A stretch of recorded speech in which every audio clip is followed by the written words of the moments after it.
Estimados, quiero darles la bienvenida a esto que va a ser una serie de charlas promulgadas por la Comisión del Tiro Federal de Rafaela. En este caso, quien les habla, Daniel Gutiérrez, miembro de la actual comisión. Soy miembro de Fuerzas Armadas y actualmente... Bueno, no, definitivamente esta persona que está hablando no es miembro de las Fuerzas Armadas. Sigamos escuchando. Me encuentro cursando la Tecnicatura de Emergencias Prehospitalarias, Rescate y Trauma, por lo cual se me ha elegido para hablar de lo que es cuidados tácticos. ¿Sí?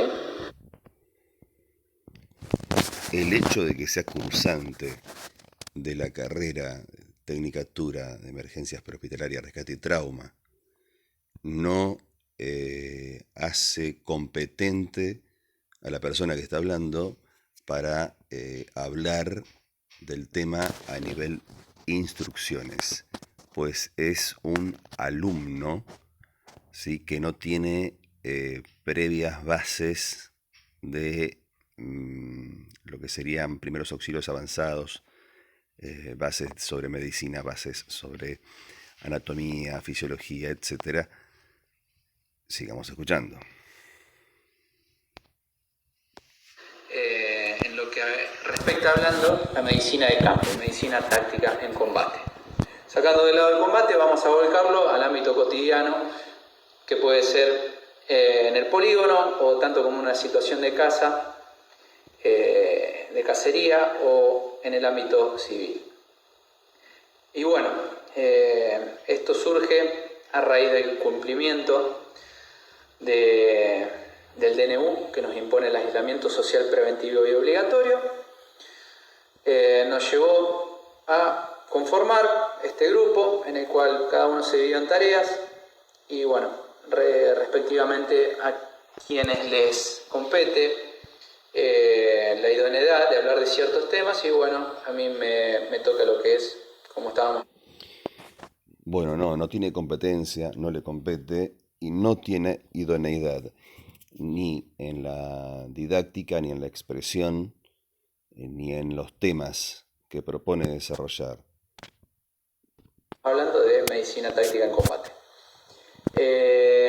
Vamos a arrancar. Este va a ser el primero de una serie de unos 4 o 5 capítulos. Bueno, esto es lamentable porque habla de medicina de combate, dice que no vamos a dejar de lado eh, el tema relativo al combate y que se va a aplicar a lo civil en ámbitos de caza, cacería, eh, que está en el marco de conformar la comisión de la Federación de Tiro de Rafaela, Santa Fe, pero luego sigue hablando de medicina de combate, que son cosas totalmente diferentes. Por eso las directrices de la NAEMT y del PHTLS habla dos cosas diferentes. El combate por un lado, por otro lado es el TECC, el Tactical Emergency Casualty Care, que es para policías, bomberos, fuerzas de rescate especiales, el TCC LEFER y por otro lado el TCCC, que tiene varios estadios o varias profundidades en cuanto a su estudio. ¿Sí? De unos 4 o 5 videos que voy a estar haciendo, explicándoles básicamente lo que es control de sangrado, control de vía aérea y descompresión de tórax. Y como por último, cómo confeccionar un botiquín, un llamado IFAC o un pouch de medicina, como quieran llamarle. Si bien voy a usar elementos, ¿sí? No se da confección, no se da confección de un botiquín. Eh, el llamado IFA, que es por sus siglas en inglés, eh, Individual Aid Kit. Bueno, eso es ya una cuestión de gramática, pero no se trata de confeccionar algo. Que podemos comprar convencionalmente en una farmacia o en una ortopedia. También, ya yéndonos un poco más lejos, lo que es un torniquete. En este caso vamos a estar hablando de un torniquete CAT, ¿sí? Los hay en diferentes tipos, ¿sí? Pero cumplen la misma función. Y no los quiero marear con eso. Vienen soft, SWAT. Bueno, no, los CAT no son de diferentes tipos. Lo que hay es diferentes colores, la función es exactamente la misma. Lo que sí existen son diferentes generaciones de CAT. Lo mismo que hay algunos que son, como llamamos en Argentina, truchos, y otros que son originales o cercanos al original. Sus precios por eso van a variar entre $10 y $45. Pero bueno, se llaman así por sus siglas en inglés. Así que bueno, vamos a arrancar. Las siglas en inglés que se están dando, como CAT, Combat Application Tourniquet, SOFT y SWAT, no están siendo aclaradas. Con lo que es hablando de una herida abierta, ¿sí? En la cual tengamos una examinación, estos dos elementos vendrían a reemplazar lo que es el Combat Gauze, que es una gasa que están usando las fuerzas. El Combat Gauze es una gasa embebida en un agente hemostásico que permite que se coagule. Bien, no. Los productos o elementos que menciona son irreemplazables como tales. Se pueden y se utilizaban y se utilizan otros elementos que no reemplazan, no son sustitutos. Cumplen una similar función, pero no son sustitutos. De hecho, son irreemplazables. El Combat Gauze, que es de paso es una marca, es uno de los elementos que es una gasa hidrófila esterilizada de 3 a 5 metros, que está impregnada en una arcilla que se llama kaolín, que tiene un tratamiento y a veces viene con otro producto más para provocar y facilitar la hemostasia. Pero en ningún momento está embebida porque justamente no es un líquido y en ningún momento lo que tiene en la mano, que es un pack de venda tipo cambric, que no es esterilizada, podría suplantar así como así a el Combat Gauze. La sangre mucho más rápido. Y por encima de eso se usa un vendaje israelí que lo podemos reemplazar con un vendaje compresivo que podemos comprar en cualquier ortopedia. No, el vendaje israelí es irreemplazable como tal. Si no, en Israel desde hace muchos años hubiesen ido a la farmacia a comprar un vendaje cualquiera en cualquier ortopedia y lo hubiesen utilizado. Y no es eso lo que se está utilizando, sino el vendaje israelí, que tiene una manecilla, yo por ahí en un video llamé perilla, una manecilla que cumple una función. En realidad cumple varias funciones, unas 3 funciones, y que no las está explicando, las está pasando por arriba y que por supuesto no corresponde. En caso de que tengamos que trabajar sobre una herida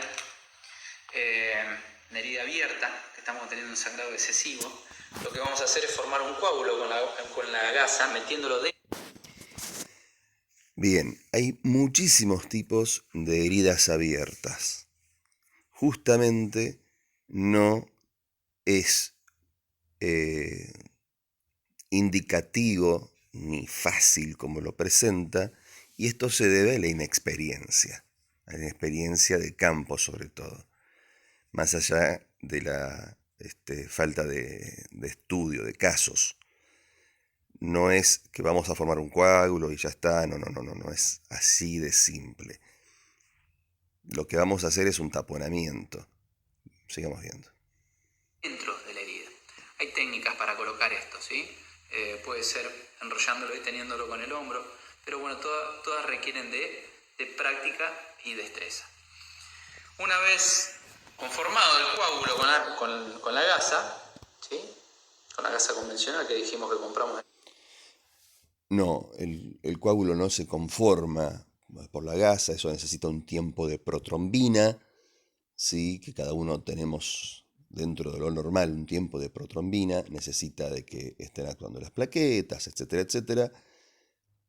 Lo que se va a utilizar para hacer el taponamiento de este tipo de gasa, al no tener, de este tipo de venda, porque esto es una venda, no es una gasa, perdón, de no tener el Combat Gauze, es colocarle vaselina y se va a ir incorporando dentro de la herida de manera tal que la gasa llegue muy, muy profundo o lo más profundo posible para poder llegar al lugar donde está el sangrado.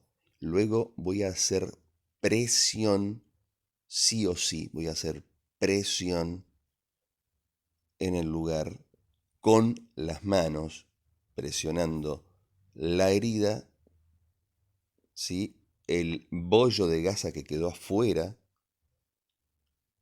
¿sí? Durante 1 a 3 minutos, y luego voy a comenzar a colocar el vendaje israelí, si así fuera. Cualquier farmacia, vamos a colocar por encima y de forma compresiva, como así lo dice el nombre de la misma, sobre la herida, lo más fuerte que podamos para controlar la hemorragia. Bien, no explica ninguna de las dos cosas que acabo de explicar y el cómo. Cómo se coloca la primera gasa, que en Argentina se usa una gasa especial que no es fácil de conseguir para que sea continua, larga, ya que no se puede colocar en el prehospitalario, no se deben colocar en el prehospitalario pedazos de gasas o de compresas, y no explica cómo se coloca ni el vendaje israelí ni el vendaje que pretende sustituir con el vendaje israelí. Solo dice vamos a colocar por encima, pero no explica las técnicas de colocación y de compresión. Estos dos elementos, como ya dijimos, son de muy fácil adquisición en su costo y en su localización. Ya para hablar de un torniquete tenemos que remontarnos a lo que es internet, ¿sí? Comprarlo vía online. Como les decía, esto es un CAT. En realidad se debería leer lo que es un instructivo para su utilización. Yo lo voy a hacer muy simple para que ustedes vean de lo que estamos hablando, ¿sí? Se puede colocar fácilmente con una sola mano, tanto como sea en la pierna o en el brazo, siendo que anatómicamente no sea posible su utilización, porque ya si fuera en la zona axilar o en la zona inguinal, la zona de la ingle. Esto es muy sencillo.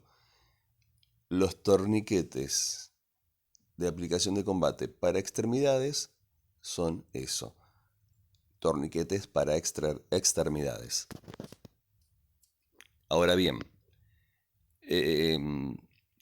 no es muy sencillo, sí es muy sencilla su colocación, todo. El asunto es estar, para la autocolocación, el asunto es estar con la cabeza fría como para hacerlo cuando uno recibió un impacto de un proyectil balístico que lo atravesó, le hizo daño, etcétera, etcétera. no es tan fácil. Por eso las directrices del TSC y del TCCC habla de cómo ayudarse entre compañeros, inclusive dándole indicaciones a un compañero que tiene las mismas indicaciones que tiene uno que sabe, sin embargo ha sido afectado y por la pérdida de la objetividad, el dolor, el shock emotivo, etc., necesita que lo ayuden. Deberíamos estar usando lo que es la gasa o cualquier elemento que nos ayude a formar un coágulo. Yo sé que muchos por ahí conocerán lo que es la implementación de tampones femeninos, ¿sí? Pero bueno, los cuales yo tengo en mi iPad, pero no los recomiendo por el hecho de que no están esterilizados y por ahí tenerlos un tiempo almacenados pueden llevar a que se acumulen bacterias. No. Lo que es la utilización de tampones femeninos no está recomendado, no porque uno lo tenga no esterilizado y pueda llevar a acumular bacterias. No es así. La gasa tipo cambric tampoco, o la venda tipo cambric tampoco, además de no ser absorbente, de no ser la indicada, etc., tampoco está esterilizada. ¿Sí? Está embalada en limpio, pero no está esterilizado. Al igual que como viene el algodón, al igual que viene la gasa sin esterilizar, al igual que el tampón. ¿Sí? Están hechos en limpio, están hechos en un ambiente estéril, pero no esterilizados en sí, etcétera, etcétera. Lo que no se recomienda el uso de tampones es porque su utilización, lejos de ser para una persona que sabe cosas básicas, es para personas expertas. ¿Por qué? Porque muchas personas han hecho un tamponamiento superficial de la salida de sangre, de la hemorragia, y ha parado que el fluido sanguíneo se vierta hacia el exterior, por ejemplo, de un miembro, pero no ha permitido parar el exsanguinado dentro del miembro, provocando, bueno, la exsanguinación propiamente dicha y un síndrome compartimental mucho más grave del que ya por sí estaría provocándose. Por ese motivo, un tampón debería ser empujado bien hasta el fondo de la herida y quizás empujado por otro y otro tampón hasta hacer lo que hace el XTAT, ¿sí? Que son 92 esponjas o microesponjas que entran a presión. Como no todo el mundo va a saber hacer esta técnica, es por ello que no se recomienda, no porque no esté esterilizado. ¿Por qué? Si es un ambiente de guerra, porque no nos interesa para nada que esté esterilizado algo, dado la cantidad de gérmenes, patógenos, etcétera, que entra en una herida de esquirlas, de balas múltiples, etcétera, etcétera, proyectiles balísticos. Sí nos interesa en el TSC y en el TCC-LEFER porque es civil y los protocolos son menos duros, son más blandos en el sentido de que se cuida más el hecho de que no se infecte una herida. En guerra, por eso es diferente a la de combate, en guerra decimos que nos encantan la gente infectada porque el infectado está vivo. Por eso también se maneja una dosis, una monodosis o una dosis inicial de moxifloxacino 400 miligramos in situ, porque toda herida de guerra se infecta, ¿sí?, entre las 4 y las 6 horas de haber sido provocada, según lo que informa la NAEMT. Entonces, es por eso que no se recomienda el uso de un tampón para gente que no es experta en el tema. Métodos que yo recién les estaba mostrando, ¿sí? Lo que es tenerlos un tiempo almacenados pueden llevar a que se acumulen bacterias. por eso preferible que usar los otros métodos que yo recién les estaba mostrando, ¿sí? Lo que es la implementación de la gasa, formando el coágulo, con el vendaje compresivo por encima. Y bueno, y si no, lo ideal, lo que hoy se promulga utilizar es el torniquete, que en realidad deberíamos tener dos, ¿sí? ¿Por qué? Porque si con uno no podemos parar la exsanguinación, se va a utilizar otro.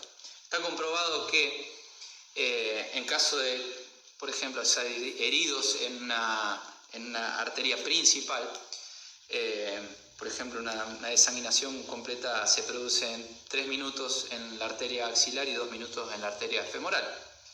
Pero, ¿cuál es la cuestión de eso? Que hay muchos que lo sabrán.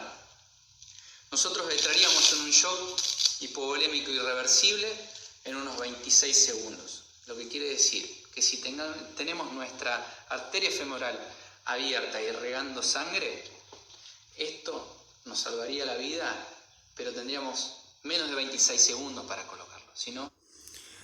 Bueno, se tienen de 34 a 38 segundos para colocarlos, en realidad, por un lado. Por el otro lado, no es sustituto del torniquete la anterior técnica explicada, sino que a ojo de buen cubero, a clínico, en realidad un buen ojo clínico, es lo que me debe de decir qué voy a utilizar si es que tengo todos los elementos. Si no, lo primero que se debe utilizar es el torniquete. Lo primero. Ya es obsoleto ir de menos a más, es decir, ver si puedo parar la hemorragia con elementos como el Combat Gauss y con un vendaje compresivo, con un vendaje israelí, y si no lo puedo parar, entonces recién ahí acudir al torniquete. Torniquetes comerciales, no improvisados, que ya vienen preparados muy especialmente para tal acción, específicamente para tal acción. Ahora bien, es absolutamente incierto que primero voy a ver si puedo pararlo de una manera y después, si no, voy a recurrir a la otra. No, tan pronto como sea posible, debe colocarse el torniquete. Y no está explicando dónde debe colocarse el torniquete. Eso es muy importante. No está explicando qué presión y cómo se mide la presión que hay que hacer con el torniquete antes de aplicar un segundo torniquete. Ya los efectos de shock serían irreversibles porque habríamos perdido más de 2 litros, casi 2 litros y medio de sangre. Bien, hablando de arteria femoral, en 2 minutos se puede producir la exsanguinación, o una exsanguinación por lo menos irreversible, eso es cierto, pero no es taxativo, no es taxativo. Aquellos que hemos estado en el campo de acción, ya sea extra o intrahospitalario, hemos visto personas exsanguinarse en media hora, en 15 minutos o en más de media hora, inclusive en el ambiente controlado prehospitalario por médicos y enfermeros de servicios de emergencias que han ido a un hospital, por así decirlo en vulgar, lo han rebotado de un hospital y han tenido que ir a otro hospital, en donde, por ejemplo, uno se encontraba allí y veía la camilla y decía, chau, acá hay más de 1,5 litros, por lo tanto estamos en un shock hipovolémico de tipo 3/4, que tienden a ser irreversibles cuando no tengo cómo restablecer volemia y cómo parar la hemorragia. Así que bueno, no me quiero extender mucho, pero hablando de los mitos, ¿sí? De esto, nunca se afloja. Una vez colocado El torniquete duele, es molesto, es incómodo, ¿sí? Duele mucho, duele muchísimo, pero no se afloja, ¿sí? Eso de que se va aflojando es un mito. El torniquete no se corta y lo saca un profesional de la salud, ¿sí? Negativo. Hay varios protocolos y existen y coexisten varios criterios que hacen de alguna manera que los protocolos quizás peleen entre sí, e inclusive muchas veces no se habla de protocolos, se habla de directrices que no tienen la misma fuerza de un protocolo, justamente por ser lábil. ¿Y por qué por ser lábil? Porque en el TCC-Leffer, en el TC3 o TCCC son muchísimos más duros. Ahí el torniquete va a ser raro de sacar, va a ser raro que nosotros lo saquemos en ese momento o que lo aflojemos. Pero en el ambiente civil sí estamos hablando de lo que se llama conversión, que pasa de ser un torniquete a ser un vendaje compresivo. Eso sí existe, eso sí existe. Y habría que ver en qué casos lo uso, en qué casos no, por qué, cómo justifico ese criterio de utilización. No es que lo hago y punto. Tampoco es, una vez que lo coloqué, lo saca un profesional de la salud. No está hablando en qué campo estaría utilizando eso y no está fundamentando el porqué. La implementación de la gasa formando una arteria principal. Pero, ¿cuál es la cuestión de eso? Que hay muchos que lo sabrán.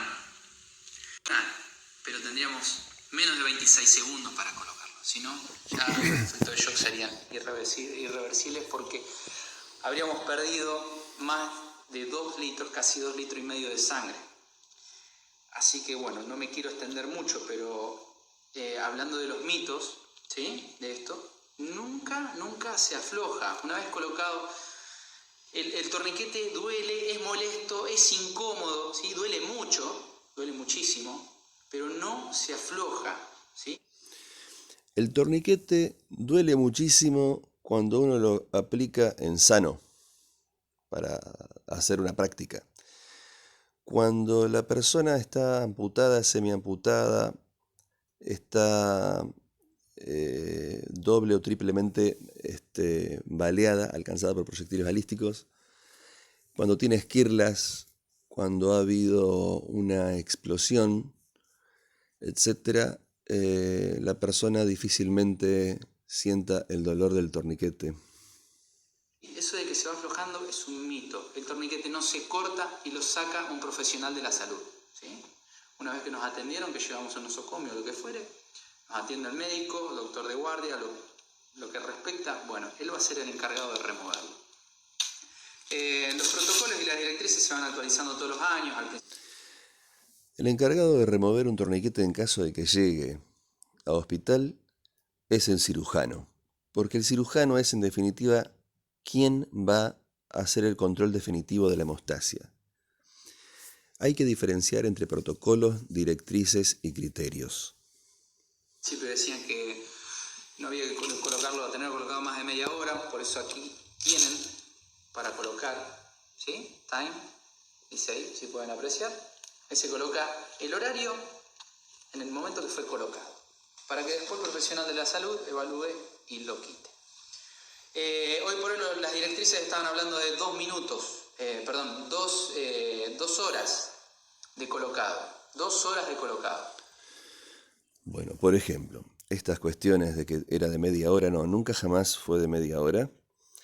Hay literaturas que son apócrifas y que dicen cualquier cosa. Yo no sé de dónde sacó que era media hora. Siempre fue en un principio entre 60 y 80 minutos. Luego se extendió a 120 minutos. Y hoy por hoy coexisten, ¿sí?, varios criterios. Las 2 horas, las 4 horas y las 6 horas. Algunas de ellas se aplican en TCCC, otras en TSC y otras en TCC-LEFER. Por otro lado, el profesional al que se arriba con un torniquete colocado en una persona, si no es un profesional que está sabiendo o que está entrenado, que ha tenido estudios sobre el uso del torniquete, muy probablemente y lamentablemente todavía lo esté rechazando como tal. De todas maneras, bueno, eso es una cosa que no le compete a quien está exponiendo. Yo lo que estoy criticando fuertemente es que lo que está exponiendo es incorrecto, incompleto y obsoleto. Por lo tanto, incierto o cierto a medias, que es peor. ¿Sí? Después de esas 2 horas ya empieza a correr riesgo el miembro. Pero lo que a nosotros nos interesa es salvar la vida, no el miembro. ¿Se entiende? Las últimas directrices hablaban que después de las 6 horas se remueve en quirófano. ¿Ok? Pero bueno, siguiendo con los mitos, que dicen que hay que apretarlo poco, no, en realidad esto se aprieta y incómodo, es muy molesto. Yo no lo voy a mostrar porque esto sufre una fatiga cuando se usa, ¿sí? Hay torniquetes específicos para su utilización en entrenamiento, ¿ok? Así que bueno, se guarda de esta manera. Bien, esa no es la manera de guardarlo. De todas maneras, sí, sufre una fatiga, el material por eso no se demuestran con los que se van a utilizar o los que están aptos para ser utilizados. Ahora bien, no se ajusta muchísimo. Una vez bien colocado el torniquete, cuando está bien colocado, antes de empezar a dar vuelta a la manecilla, cuando está bien colocado, se dan 3 vueltas. 3 vueltas. No son 5, ni 8, ni hasta que se fracture la manecilla, ni hasta que llegue al hueso, ni nada por el estilo. 3 vueltas. Si no hay control de hemostasia, entonces voy a aplicar otro torniquete. Ahora, no está explicando dónde hay que colocar el torniquete. No me refiero si es en una pierna o en un brazo, ya sabemos, porque es un torniquete de extremidades. Pero dónde con respecto a la herida, con respecto al corazón, si es distal, distal a qué, proximal, proximal a qué. Porque hay una interpretación errónea acerca del PHTLS y el TCCC con respecto a el lenguaje académico sobre cuestiones anatómicas que muchos no la están interpretando, y en estos momentos continúa el debate internacional sobre el tema. ¿Sí? Yo por lo general esta parte trato de tenerlo abierto para que sea más rápido la colocación del vástago con el que vamos a hacer la torsión. Y bueno, volviendo a los elementos anteriores, ¿sí? Estas 2 cosas que van de la mano, como ya les dije, que nos pueden salvar la vida, también los tampones femeninos o cualquier elemento que nos pueda ayudar para generar un coágulo. Bien, acaba de decir que no los recomendaba porque podían juntar bacterias. A partir del momento que comenzó a colocar la venda, que se llama gasa, a partir del momento que comenzó a colocar la venda y que se la puso en el cuello, en una situación de combate, etc., está con su transpiración, con sus fluidos, etcétera, etcétera, exponiendo, tocando, retocando los elementos de manera tal que están dejando de ser estériles. Por lo tanto, hay una muy controvertida contraposición entre lo que dice, vuelve a decir y desdecirse quien expone. ¿Sí? Y controlar la hemorragia. Estemos donde estemos en una situación de cacería, en el medio del monte, o bien tengamos todos nuestros recursos a mano con un botiquín con el que tiene que contar cada establecimiento deportivo. Así que bueno, espero que les haya gustado la primera entrega. Vamos a estar haciendo un par de capítulos más, como les comenté, hablando de lo que es control de vía aérea y lo que es descompresión de tórax y parches oclusivos. Así que bueno, muchas gracias por hacerse presente y la verdad que nos da mucho gusto poder compartir nuestros conocimientos en el ámbito que estamos padeciendo, cumpliendo lo que es la cuarentena y el aislamiento social preventivo y obligatorio. Muchas gracias.